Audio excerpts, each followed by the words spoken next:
Muito bom dia, que Deus abençoe a sua vida. Olha, eu sou o Bispo Cristiano e estamos aqui no nosso canal de segunda a sexta-feira com uma palavra de Deus para você, sempre às 6 horas da manhã, tá bom? Sempre 6 horas da manhã com uma mensagem da palavra para o seu coração. Hoje nós vamos ler Lucas capítulo 14, a partir do versículo 15, do 15 ao 24, onde fala da parábola da grande ceia. Tá bom? Se você ainda não é inscrito, se inscreva agora mesmo aí no nosso canal, tá bom? Vamos à nossa leitura? Diz assim, olha lá. Ora, ouvindo tais palavras, um dos que estavam com ele à mesa, disse-lhe, bem-aventurado aquele que comer pão no reino de Deus. Então vamos lá, ouvindo tais palavras. Que palavras? Bom, na leitura de ontem, você se lembra que nós falamos do convite que aquele fariseu fez ao Senhor Jesus para jantar ali na casa dele, tá? Mas o propósito do fariseu não era, de maneira alguma, desfrutar ali da presença do Senhor, servir as pessoas, servir o Senhor.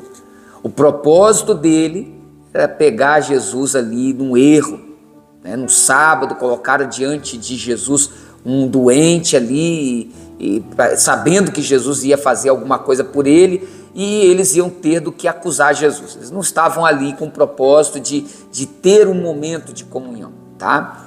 E Jesus então repreende a eles e repreende também os convidados que estavam ali, todos eles procurando um lugar, né, na frente, o primeiro lugar, e Jesus os repreende ali, que essas cerimônias deles, essas cerimônias que eram muito comuns e certamente muito constantes entre eles, né, de jantares, mas não com o propósito de servir. O propósito era se mostrar muitas vezes, eram vaidades, era de se promover em cima do outro, enfim, haviam vários outros propósitos que não o correto, o propósito da vida, o propósito da nossa vida. Nós nascemos para servir. No reino de Deus, nós estamos para servir, tá? E, enfim, depois de Jesus repreendê-los, que ouviu aqui, essa pessoa diz, bem-aventurado aquele que comer pão no reino de Deus, certamente porque ele acreditava que ele estaria ali comendo pão no reino de Deus, né? Por isso Jesus vem com a parábola da grande ceia, que agora ali em Lucas 14:16 diz, olha, ele porém respondeu, certo homem deu uma grande ceia e convidou muitos. À hora da ceia, enviou o seu servo para avisar aos convidados, vinde porque tudo já está preparado. Não obstante, todos a uma começaram a escusar-se. Disse o primeiro, comprei um campo e preciso ir vê-lo, rogo-te que me tenhas por escusado. Outro disse, comprei 5 juntas de bois e vou experimentá-las, rogo-te que me tenhas por escusado. E outro disse, casei-me e por isso não posso ir. Voltando o servo, tudo contou ao seu senhor.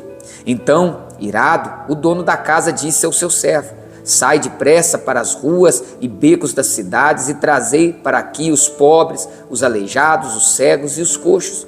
Depois lhe disse o servo, Senhor, feito está como mandaste, e ainda há lugar. Respondeu-lhe o Senhor, sai pelos caminhos e atalhos e obriga a todos a entrar, para que fique cheia a minha casa. Porque vos declaro que nenhum daqueles homens que foram convidados provará a minha ceia. Então Jesus conta ali a parábola, né, de certo homem que convida, que faz um convite naquela época. Naquela época os convites eram feitos em 2 etapas. Um primeiro convite avisando o dia da ceia, né, no caso da festa ou da ceia, e quando tudo já estava pronto, era feito o segundo convite para que eles pudessem se fazer presente. Então o primeiro convite foi aceito, mas o segundo convite, na hora ali da ceia, quando esse homem, né, ele diz, pode ir lá, você mandou o servo para avisar os convidados, já está pronto, podem ir. Então começou as escusas e as desculpas, né?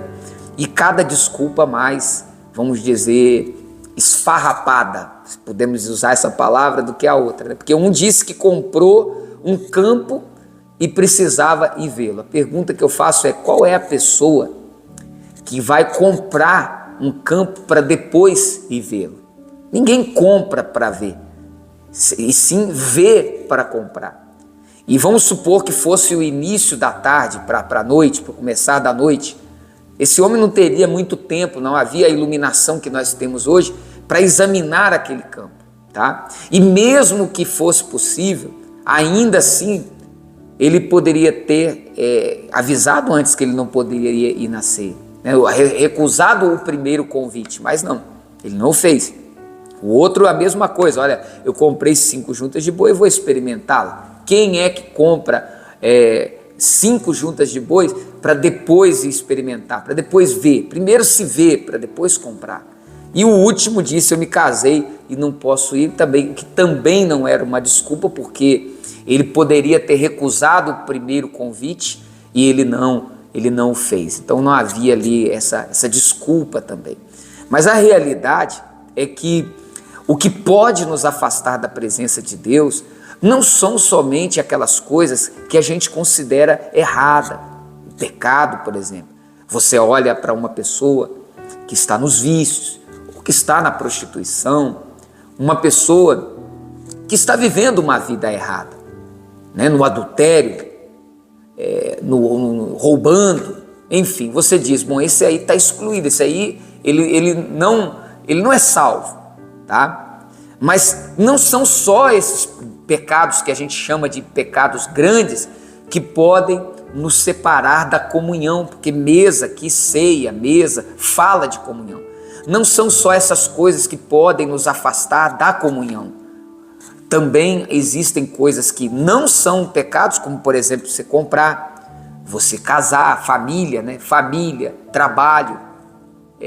Essas coisas não são em si pecados, mas podem se tornar um pecado quando essas coisas se tornam mais importantes para nós do que o momento da comunhão, tá? Então Deus nos chama para o momento da comunhão. E não só no reino de Deus, né, na eternidade, esse momento será especial. Não, hoje esse momento já é especial. É claro que no reino de Deus isso será ainda mais especial. Agora, ainda hoje, quando nós separamos o nosso momento de comunhão com o Senhor, eu volto a repetir, mesa, se fala de comunhão. É óbvio que hoje, com o celular, né, as redes sociais, aí muitas vezes a pessoa come e um está no celular, outro está na televisão e não tem aquele momento de comunhão. Mas os que são mais antigos, os que têm uma idade um pouquinho maior, sabe? O momento da mesa é aquele momento de conversar, o momento né? O celular deve ficar de lado. Na época que não tinha celular, é aquele tempo que a família se reunia. Então, quando o Senhor fala de mesa, fala de comunhão, Ele fala desse momento especial e maravilhoso, que deve ser a prioridade na nossa vida. É bem certo que nós precisamos amar a nossa família e cuidar dela, mas o momento da comunhão tem que ser prioridade. É certo que nós precisamos trabalhar e é importante o trabalho, mas o momento da comunhão, ele deve ser a prioridade, tá? Não despreze o momento da comunhão.